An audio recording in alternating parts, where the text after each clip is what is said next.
मित्रों नमस्कार। ज्ञान गंगवे चैनल पर आप सबका बहुत बहुत स्वागत। पिछले वीडियो में मैंने भारतीय इतिहास जानने का जो स्रोत है उसमें विदेशी यात्रियों के विवरण से प्राप्त स्रोत पढ़ाया था। उसमें कुछ शेष पॉइंट है, उसको पहले जान लीजिए, उसके बाद पुरातत्व संबंधी स्रोत बताऊंगा आप लोगों को। तो मैंने बताया है आप लोगों को कि इतिहास के स्रोत यानी भारतीय इतिहास के स्रोत, इसको 3 भागों में बांटा गया स्रोत को। पहला साहित्यिक स्रोत, दूसरा विदेशी यात्रियों के विवरण से प्राप्त स्रोत, विदेशी यात्रियों के विवरण से प्राप्त स्रोत,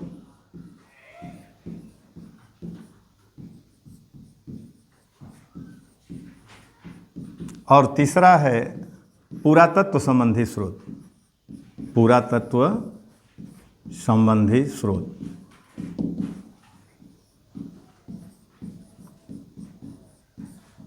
पिछले वीडियो में मैं साहित्यिक स्रोत को 3 भागों में बांट करके पढ़ा दिया है। धार्मिक साहित्य, धर्मेतर साहित्य और लौकिक साहित्य। पहला स्रोत मैंने पढ़ा दिया, दूसरा स्रोत भी पढ़ा दिया हूँ मैं, विदेशी यात्रियों के विवरण से प्राप्त स्रोत। इसमें यूनानी यात्री हैं, यूनानी यात्री।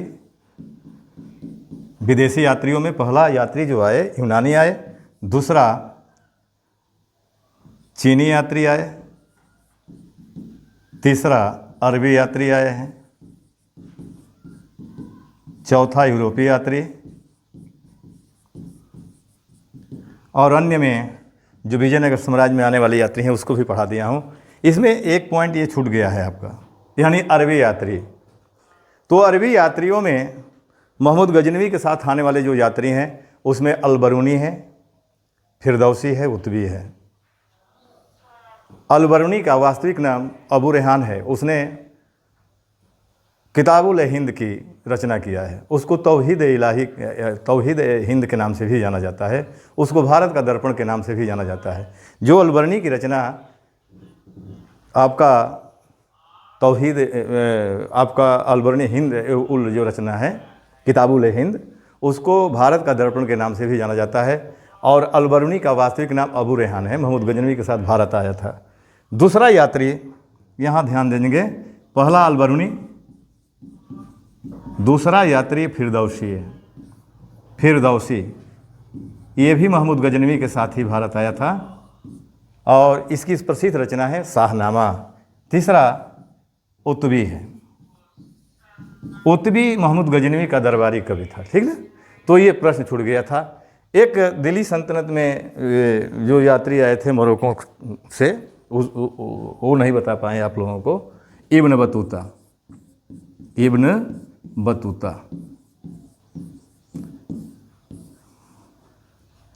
इब्न बतूता मोरक्को का रहने वाला था और 1333 ईस्वी में, ये कहाँ का था? मोरक्को का था। और ये किसके समय भारत आया? तो 1333 ईस्वी में, 1333 ईस्वी में मोहम्मद बिन तुगलक के समय भारत आया था, शासनकाल में आया था मोहम्मद बिन तुगलक। देखिए ध्यान दीजिएगा, यानी इब्न बतूता से मोहम्मद बिन तुगलक बहुत प्रभावित हुआ था। इब्न बतूता की यात्रा वृत्तांत को रेहिला के नाम से जाना जाता है और उसकी रचना का भी नाम रेहला है। और रेहला जो पुस्तक है उसमें भारतीय डाक विभाग का वर्णन किया है। इब्न बतूता ने भारतीय डाक व्यवस्था का वर्णन किया है। इसकी रचना जो प्रसिद्ध रचना रेहला है, इसमें भारतीय डाक विभाग का वर्णन किया है। इसमें भारत में हो रहे सती प्रथा का वर्णन किया है, ठीक ना। यानी वो बताता है कि भारतीय समाज में सती प्रथा विद्यमान थी इस रचना में, और यह मोहम्मद बिन तुगलक के समय भारत आया था, ठीक ना। यानी रेहला में उसके 30 वर्षों के यात्रा वृत्तांत का वो वर्णन किया है इब्न बतूता, ठीक ना। तो ये पॉइंट छूटा था। अब आइए, एक तिब्बती यात्री हम नहीं पढ़ा पाए थे, तारानाथ का नाम मिलता है, तारानाथ। तारानाथ ये तिब्बती यात्री थे और इनकी दो प्रसिद्ध रचना है, तंगयूर, ठीक ना, कंगयूर। ये दो ग्रंथ है इनकी, इसमें भारत का इतिहास मिलता है, ठीक ना, भारत के यानी विषय में, यानी इसमें वर्णन ये इन्होंने किया है, ठीक ना। तो ये पॉइंट छूटा था। अब आगे हम देखते हैं जो पुरातत्व संबंधी स्रोत है। आपका साहित्यिक स्रोत भी हो गया, विदेशी यात्रियों के विवरण से प्राप्त स्रोत भी हो गया। अब शेष तीसरा जो स्रोत बच रहा है, पुरातत्व संबंधी स्रोत बच रहा है, इसको आप जानेंगे आज।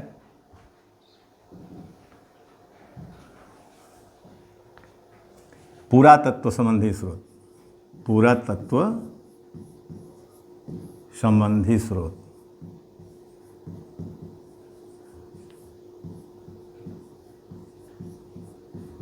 देखिए, इसके अंतर्गत अभिलेख आते हैं। क्या आते हैं? अभिलेख।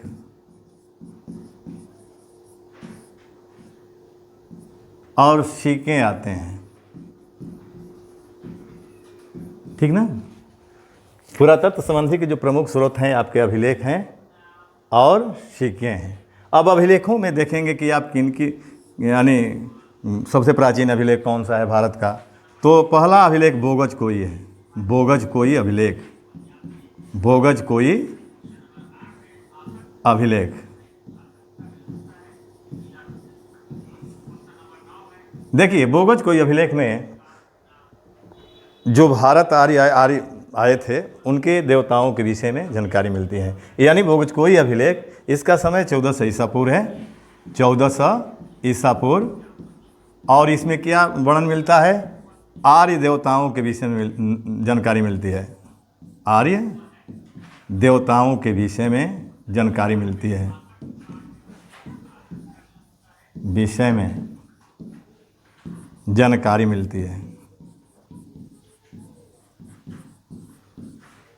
जानकारी जैसे इंद्र, मित्र, नासत्य, वरुण। इंद्र, मित्र, नासत्य, वरुण।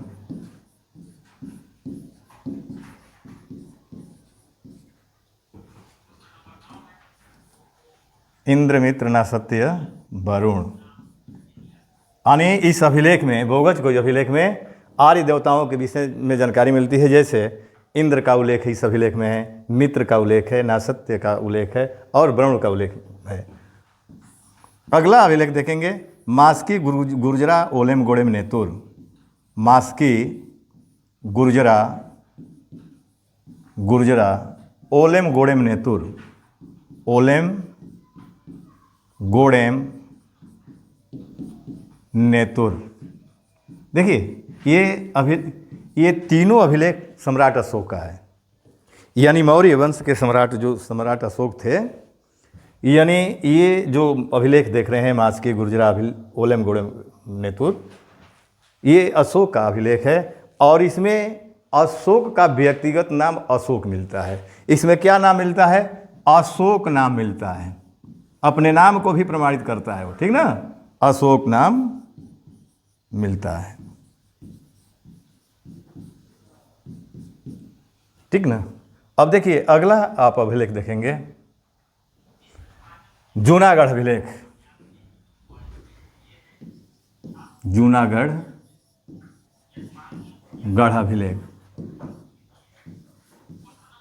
जूनागढ़ अभिलेख, सबसे पहले ये देखेंगे कि जूनागढ़ अभिलेख किसका है। तो ये अभिलेख शक शासक रुद्रदामन का है। शक शासक रुद्रदामन का है। रुद्रदामन किस वंश का था? शक वंश का था। उसी का जूनागढ़ अभिलेख है। और जूनागढ़ कहाँ है? तो ये गुजरात में है। कहाँ है? गुजरात राज्य में है। और जूनागढ़ अभिलेख में क्या वर्णन मिलता है? सुदर्शन झील का उल्लेख मिलता है। सुदर्शन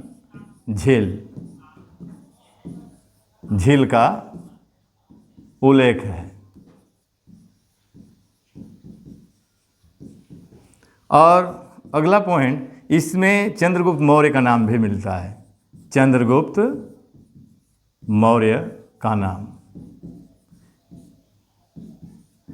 मान लीजिए प्रश्न बना दिया जाए कि सुदर्शन झील का उल्लेख किस अभिलेख में मिलता है, और अब नहीं जानेंगे तो कैसे जूनागढ़ लगाएंगे। तो ये आपका सुदर्शन झील का उल्लेख जूनागढ़ अभिलेख, और चंद्रगुप्त मौर्य का नाम कहाँ मिलता है, किस अभिलेख में मिलता है, तो उसका भी आंसर क्या होगा, जूनागढ़ अभिलेख। जूनागढ़ अभिलेख किसका है, तो ये आपका शक शासक रुद्रदामन का है। अगला अभिलेख देखिए, गरुड़ स्तंभ लेख। गरुड़ स्तंभ लेख। देखिए गरुड़ स्तंभ जो लेख है ये विदिशा में है, विदिशा जिला में है, और विदिशा जानते हैं मध्य प्रदेश में। कहाँ है, किस प्रदेश में है, मध्य प्रदेश में है। और यह अभिलेख किसका है, यवन राजदूत हेलियोडोरस का है, यानी हेलियोडोरस। और यह अभिलेख क्यों प्रसिद्ध है, हेलियोडोरस, क्योंकि भारत में सर्वप्रथम भागवत धर्म के उदय के विषय में हमें जानकारी किस अभिलेख से प्राप्त होती है, तो गरुड़ स्तंभ लेख से प्राप्त होती है, जो मध्य प्रदेश के विदिशा जिले में है। और हेलियोडोरस कहाँ का था, यवन राजदूत था, एंटियोलकिड्स का राजदूत था। यवन शासक, तक्षशिला के यवन शासक एंटियोलकिड्स का ये राजदूत था हेलियोडोरस। और यह स्वयं को भागवत कहा है इस अभिलेख में, यानी गरुड़ स्तंभ लेख में वह स्वयं को भागवत कहता है। और भागवत धर्म के विषय में सर्वप्रथम हमें अगर किसी अभिलेख में जानकारी हमें प्राप्त होती है तो वह गरुड़ स्तंभ लेख में प्राप्त होती है, ठीक ना। तो इसमें अगला पॉइंट बना लीजिएगा, भागवत धर्म के उदय के विषय में जानकारी। भागवत धर्म के उदय के विषय में जानकारी मिलती है, में जानकारी।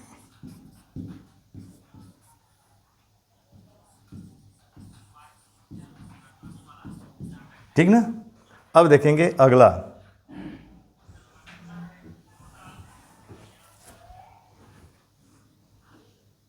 हाथी गुम्फा अभिलेख। हाथी गुम्फा,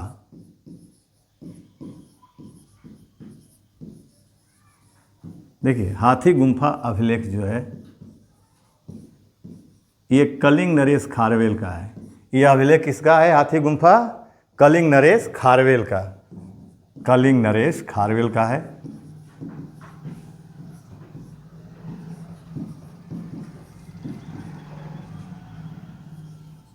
और इसमें उसके विजयों का वर्णन है, उसके सैन्य उपलब्धियों के विषय में हमें जानकारी मिलती है। यानी कलिंग नरेश खारवेल के सैनिक अभियान या उसके सैनिक उपलब्धियों के विषय में हमें जानकारी उपलब्ध कहाँ से प्राप्त होता है, तो हाथी गुम्फा अभिलेख।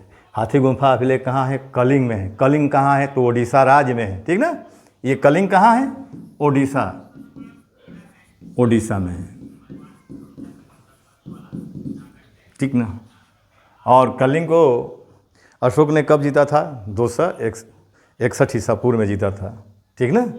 और कलिंग को 2 भागों में बांटा था, उत्तरी कलिंग, दक्षिणी कलिंग, ठीक ना। अब आइए अगला अभिलेख, मंदसौर अभिलेख। मंदसौर से पहले ये जानिए आप, प्रयाग स्तंभ लेख। प्रयाग स्तंभ लेख, प्रयाग स्तंभ लेख, यह अभिलेख पहले कौशाम्बी जिले में था। यानी इस अभिलेख को सम्राट अशोक कौशाम्बी जिले में स्थापित कराया था, लेकिन जब अकबर मुगल बादशाह बना तो उसने कौशाम्बी से ला करके जमुना नदी के किनारे जो किला का निर्माण करवाया था अकबर, उस किले के अंदर ही इसको स्थापित कराया। कौशाम्बी अभिलेख को ही प्रयाग स्तंभ लेख कहा जाता है। और इस अभिलेख का संबंध अब देखिए, इस पर कितने शासकों का नाम मिलता है, तो अशोक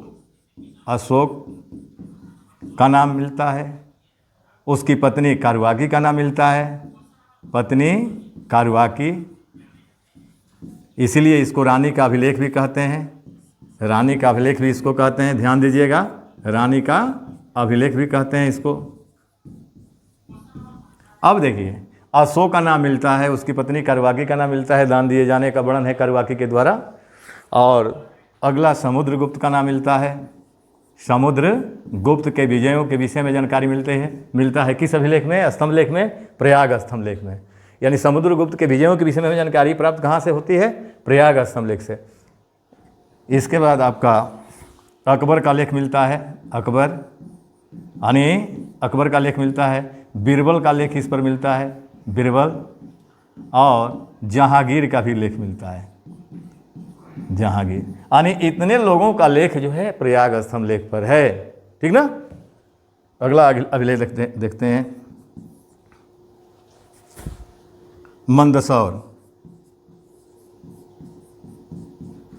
मंदसौर अभिलेख। देखिए मंदसौर अभिलेख। मंदसौर, सबसे पहले जानिए कि मंदसौर जिला मध्य प्रदेश में है। मंदसौर किस प्रदेश में है? आपका मध्य प्रदेश का जिला है मंदसौर। और यह मालवा नरेश यशोधर्मन का है। मालवा नरेश यशोधर्मन।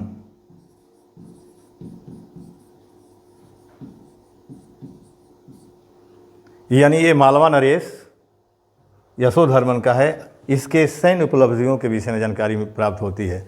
और इसमें रेशम बुनकरों का भी उल्लेख मिलता है। रेशम बुनकरों का उल्लेख, रेशम बुनकरों का उल्लेख कहाँ मिलता है? मंदसौर अभिलेख, ठीक ना, का उल्लेख मिलता है। अगला देखते हैं अभिलेख।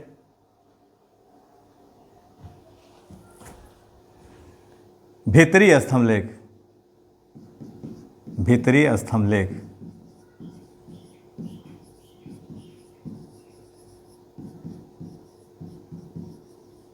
देखिए ये भीतरी स्तंभ लेख जो है ये गुप्त शासक स्कंदगुप्त का है। किसका है? स्कंदगुप्त का है, स्कंदगुप्त। और भारत पर हुण आक्रमण के विषय इसमें जानकारी मिलती है। इस अभिलेख से क्या ज्ञात होता है हमको?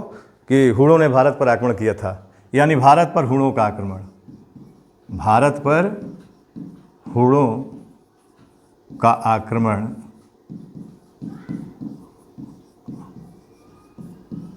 आक्रमण के विषय में हमें जानकारी कहाँ से प्राप्त होती है? भीतरी स्तंभ लेख। अब देखिए हुण पहला जो नेता था तोरमाड़ था, तोरमाड़। और दूसरा जो मिहिर कुल था, मिहिर कुल। ध्यान दिए रहेगा।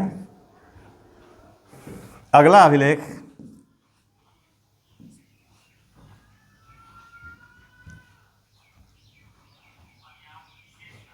आपका शाहगौरा अभिलेख। शाहगौरा। देखिए शाहगौरा अभिलेख ये गोरखपुर जिले में है। ये किस जिले में है? गोरखपुर में है, गोरखपुर।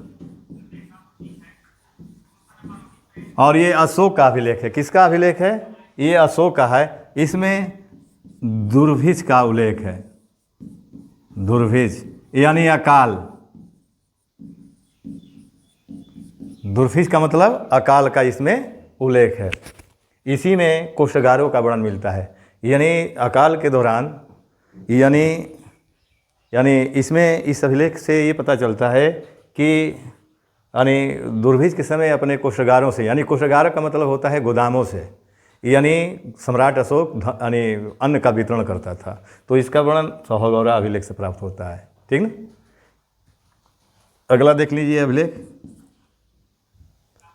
मालगौड़ा अभिलेख। मालगौड़ा। अब देखिए मालगौड़ा अभिलेख जो है ये विजयनगर साम्राज्य का है। और इसमें द्वितीय सती प्रथा का उल्लेख मिलता है। यानी द्वितीय सती प्रथा का लिखने का मतलब मेरा ये है कि सती प्रथा का वर्णन करने वाला पहला अभिलेख एरण है। ठीक ना? द्वितीय सती प्रथा का पहले उसी को, एरण को पहले लिख लीजिए, उसके बाद इसको लिख लीजिए। यानी एरण अभिलेख देख लीजिए। एरण, एरण मध्य प्रदेश का जिला है। एरण किस प्रांत में है? मध्य प्रदेश। और मध्य प्रदेश का जिला है एरण। इसमें क्या मिलता है? ये भानुगुप्त का है। भानुगुप्त का अभिलेख है। और इसमें भारत में सर्वप्रथम सती प्रथा का उल्लेख मिलता है। यानी सर्वप्रथम सती प्रथा का उल्लेख मिलता है। सर्वप्रथम सती प्रथा का उल्लेख मिलता है। सती प्रथा का मतलब ये होता है पति के मरने के बाद उसके चिता पर जल जाना। सती का मतलब क्या होता है? पति के चिता पर जल जाना ही सती प्रथा है। ये प्राचीन काल में ऐसा दिखाई देता है, ठीक ना। और सती प्रथा का अंत किसने किया था? राजा राम मोहन राय ने, ठीक ना। अब आइए अगला अभिलेख आपका मालगौड़ा अभिलेख। मालगौड़ा अभिलेख ये आपका विजयनगर साम्राज्य का है। इसमें द्वितीय सती प्रथा का उल्लेख मिलता है। द्वितीय सती प्रथा यानी दो अभिलेखी साक्ष्य है सती प्रथा पर, ठीक ना। देवपाड़ा अभिलेख ये बंगाल में है और बंगाल के शासक विजय सेन का है। ये बंगाल के शासक विजय सेन का अभिलेख है, तो ये जानते रहिएगा। बंगाल के शासक विजय सेन वंश के संस्थापक इनको माना जाता है, विजय सेन को, ठीक ना। सेन वंश की स्थापना, यहाँ प्रश्न बन सकता है कि सेन वंश की स्थापना किसने किया है? विजय सेन ने किया है।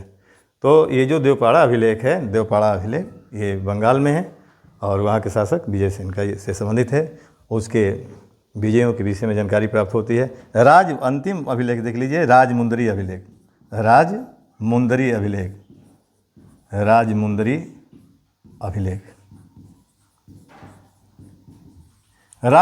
अभिलेख में मोहम्मद बिन तुगलक को सुल्तानों का सुल्तान कहा गया है। यानी इसमें एमबीटी का मतलब जान लीजिए कि शॉर्टकट में लिख दे रहा हूँ। मोहम्मद बिन तुगलक को सुल्तानों का सुल्तान कहा गया है। सुल्तानों का सुल्तान, राजाओं का राजा कहा गया है, सुल्तानों का सुल्तान कहा गया है।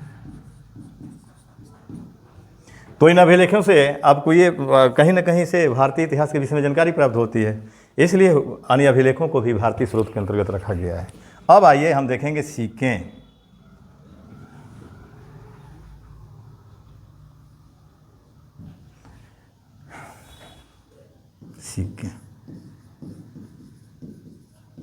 ध्यान दीजिएगा, यहाँ जो प्राचीन कालीन सिक्के हैं 4 धातुओं में मिले हैं, सोना, चांदी, तांबा और शीशे। प्राचीन कालीन, यहाँ से लिख लीजिए, प्राचीन कालीन सिक्के 4 धातुओं में मिले हैं, 4 धातुओं में मिले हैं।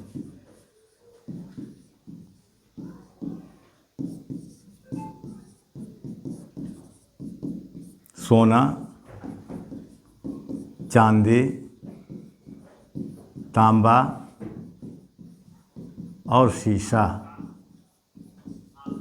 और देखेंगे कि सिक्के का अध्ययन किसमें किया जाता है? सिक्कों का अध्ययन किसमें किया जाता है? मुद्रा शास्त्र में किया जाता है। अध्ययन मुद्रा शास्त्र में किया जाता है, मुद्रा शास्त्र में किया जाता है, ठीक ना। अब अति प्राचीन कालीन जो सिक्के हैं उसको आहत सिक्का कहा गया है। क्या कहा गया है? आहत सिक्का, या इसी को पंचमार्क सिक्का भी कहा गया है। पंचमार्क सिक्का, ध्यान दीजिएगा। देखिए, ठप्पे मार करके इस सिक्का का निर्माण किया जाता था, इसलिए इसको आहत कहा गया। और इसी को पंचमार्क इसलिए कहा गया था कि उस पर 5 चित्रों को उत्तीर्ण किया गया था। पंचमार्क कहने का मतलब यह है कि इस पर जानते हैं पेड़, मछली, सांड, हाथी और अर्धचंद्र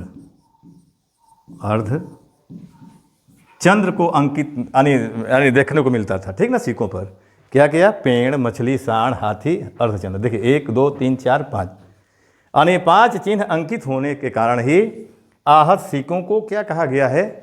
यानी पंचमार्क कहा गया है। और इसका समय क्या है? ईसापूर्व 5वीं शताब्दी। ईसापूर्व 5वीं शताब्दी, ठीक ना। अब इसके बाद जो सिक्के आपके मिलते हैं, जैसे आपका निष्क है, इसके बाद करसापण है, शतमान है, पण है, पण मुद्रा। इसके बाद काकड़ी है, काकड़ी। देखिए ये सब जो मुद्राएं देख रहे हैं ये मौर्यकालीन है। पहले तो धातु जानिए, निष्क सोना, सोना में बनाया गया था, सोना। करशापण 4 धातुओं में था, सोना चांदी, सोना चांदी तांबा शीशा, ठीक ना। ये जो करशापण सिक्का देख रहे हैं ये 4 धातुओं में था। निष्क सोना में धातु में था, शतमान चांदी धातु में था, चांदी धातु में, और पण जो मुद्रा है ये चांदी धातु में है, चांदी धातु। और ये मौर्यकालीन मानक मुद्रा है। मानक मुद्रा उस मुद्रा को कहते हैं जिसका लेन देन में ज़्यादा प्रयोग होता है। मानक मुद्रा हम किसको कहते हैं? जिसका लेन देन में सर्वाधिक प्रयोग होता है उसी को मानक मुद्रा माना जाता है। तो एक प्रश्न बनता है कि मौर्यकालीन मानक मुद्रा कौन थी? तो आप जानते रहेंगे तभी तो। विकल्प में ये 4-5 मान लीजिए दे देगा तो क्या करेंगे, पण विकल्प में रहेगा लगा देंगे, सही हो जाएगा। काकड़ी ये तांबे धातु में बनाई गई थी। काकड़ी जो मुद्रा थी ये आपका तांबा। एक मौर्यकालीन और मुद्रा है मासक, मासक, और मासक भी ये तांबे धातु में बनाई गई थी, ठीक। तो ये अति प्राचीन कालीन ये मुद्राएं हैं। इसके बाद गुप्त काल के समय में जो मुद्राएं चलाई गई देख लीजिए, जैसे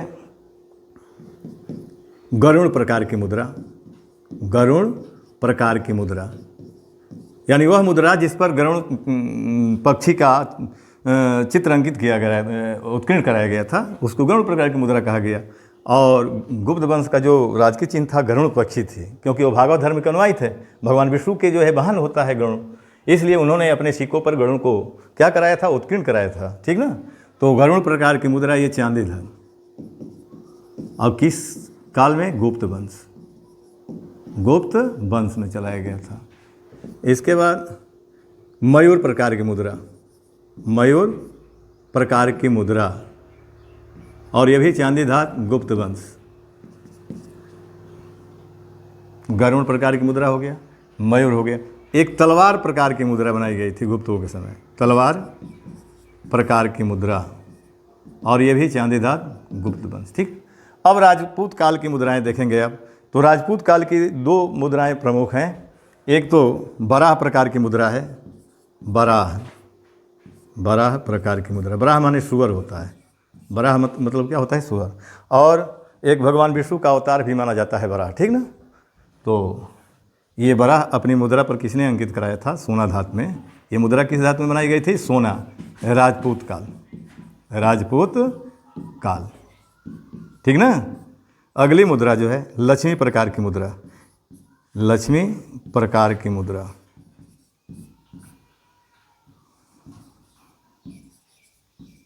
ये भी आपका राजपूत काल, सोना धातु में बनाया गया था, सोना धातु, राजपूत काल,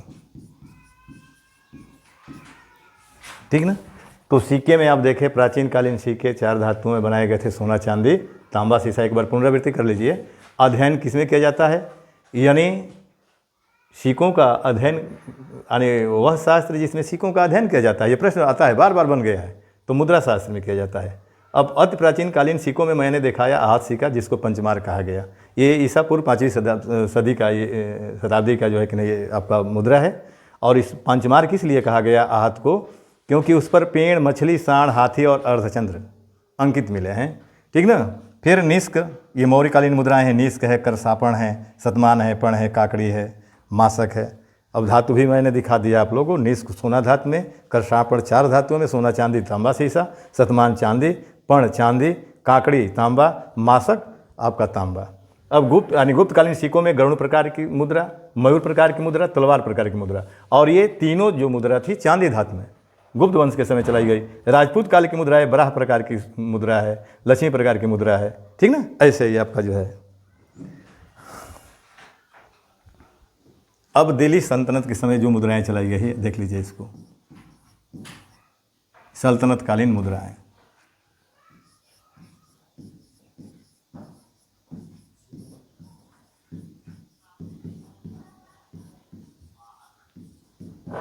देखिए ध्यान दीजिएगा यहाँ,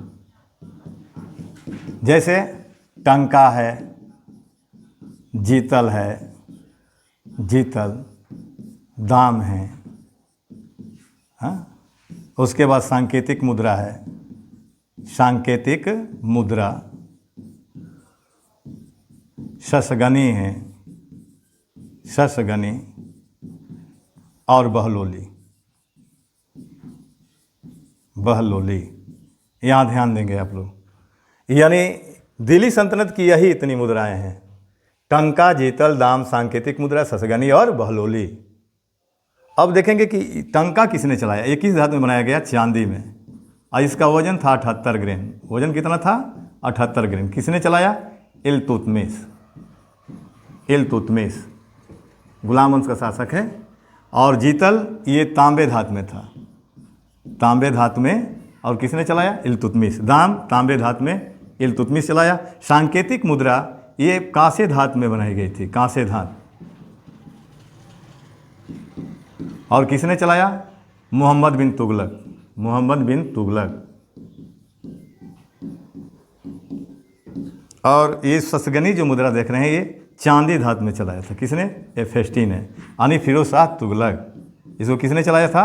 फिरोज शाह तुगलक।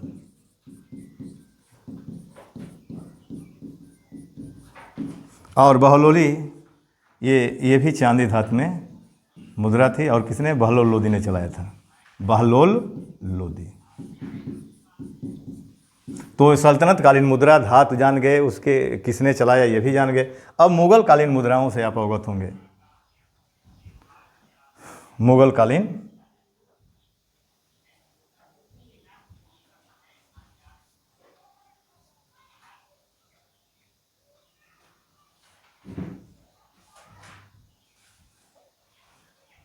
मुगल कालीन मुद्रा।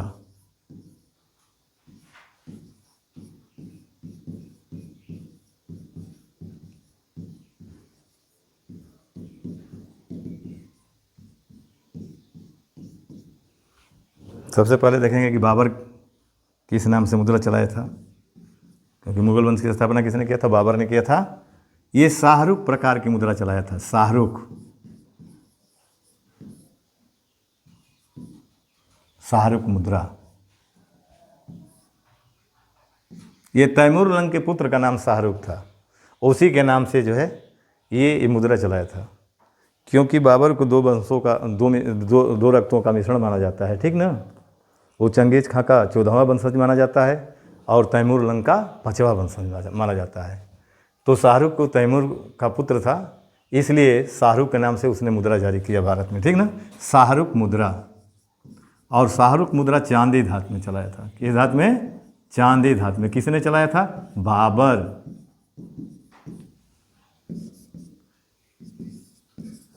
हुमायूं ने कोई मुद्रा नहीं चलाया। अब अकबर का समय आता है तो उसने संसब मुद्रा चलाया। संसब मुगल काल की सबसे बड़ी मुद्रा कौन सी है? यानी संसब है। यानी एक प्रश्न बनता है कि मुगल कालीन सबसे बड़ी मुद्रा, ठीक ना, तो संसब है। तो संसब ये मुद्रा चलाया। संसब सोना में, सोना धातु में। और किसने? अकबर। अकबर ने चलाया था। फिर उसने शाहनशाह चलाया मुद्रा। शाहनशाह सोना धातु में चलाया था। किसने? अकबर ने। फिर उसने इलाही चलाया। इलाही, इलाही मुद्रा। और इलाही मुद्रा जो थी ये गोल मुद्रा थी। ये क्या थी?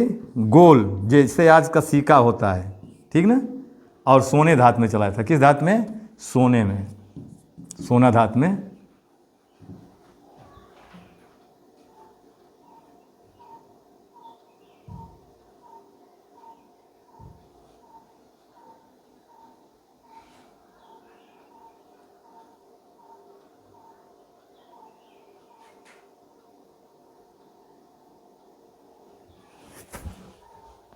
इलाही गोल मुद्रा थी।